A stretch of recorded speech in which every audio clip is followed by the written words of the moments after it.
ഈ ആർ ശ്രീജിത്ത് തുടരുകയാണ് തിരുവനന്തപുരത്ത് നിന്ന്. ശ്രീജിത്ത്, ശരിക്കും രണ്ടാം സ്ഥാനത്ത് കഴിഞ്ഞ തെരഞ്ഞെടുപ്പ് ഫലത്തിൽ വന്ന BJPക്ക് ഒരു രാഷ്ട്രീയ ലാഭം ഉണ്ടാകും ഈ കാര്യത്തിൽ എന്നുള്ളത് CPM-നെയും ആശങ്കപ്പെടുന്നുണ്ടാകും, അതുപോലെ തന്നെ കോൺഗ്രസ് പ്രസ്ഥാനത്തെയും. മാത്രമല്ല, രാഹുൽ മാങ്കൂട്ടത്തിൽ പകരം മറ്റൊരാൾ മത്സരിക്കുകയാണെങ്കിൽ അത് എത്രമാത്രം അവിടെ അവർക്ക് ഒരു രാഷ്ട്രീയ വിജയം നേടാൻ കഴിയും എന്ന കാര്യത്തിലൊക്കെ ആശങ്ക പരക്കുന്നുണ്ടായിരുന്നു. അതൊക്കെ തന്നെ ഈ തീരുമാനത്തെ സ്വാധീനിച്ചിട്ടുണ്ടോ എന്ന് നമുക്ക് അന്വേഷിക്കാൻ കഴിഞ്ഞോ? SKN നിയമോപദേശത്തിൽ പ്രധാനമായും ചൂണ്ടിക്കാണിച്ച വിഷയങ്ങൾ SKN ഇപ്പോൾ പറഞ്ഞതാണ്. ഒന്ന്, ഒരു പരാതിയില്ല, അന്തരീക്ഷത്തിൽ നിൽക്കുന്ന ഒരു ആരോപണത്തിൻ്റെ അടിസ്ഥാനത്തിൽ എങ്ങനെയാണ് ഒരാളെ MLA സ്ഥാനം രാജിവെപ്പിക്കുക, ഇതാണ് നിയമോപദേശം ചൂണ്ടിക്കാണിച്ച ഒന്നാമത്തെ കാര്യം. രണ്ടാമത്തെ ഇഷ്യൂ ഉപതെരഞ്ഞെടുപ്പ് നടക്കാനുള്ള സാധ്യതയാണ്.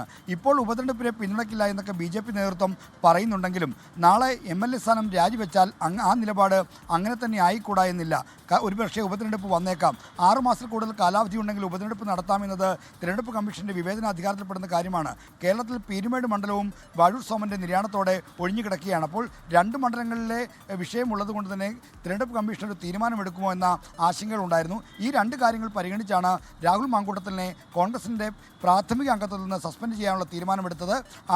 എന്നാൽ രാജിയിലേക്ക് പോകുന്നത് രാഷ്ട്രീയമായും ഒപ്പം തന്നെ സംഘടനാപരമായും ഒരു തെറ്റായി മാറും എന്നുള്ള ഒരു അഭിപ്രായത്തിലാണ് കോൺഗ്രസ് നേതൃതലത്തിൽ മുൻതൂക്കം ലഭിച്ചത്. അങ്ങനെയാണ് നടപടി സസ്പെൻഷനിൽ ഇപ്പോൾ ഒതുങ്ങിയിരിക്കുന്നത്. വിവരങ്ങൾ നൽകിയത്.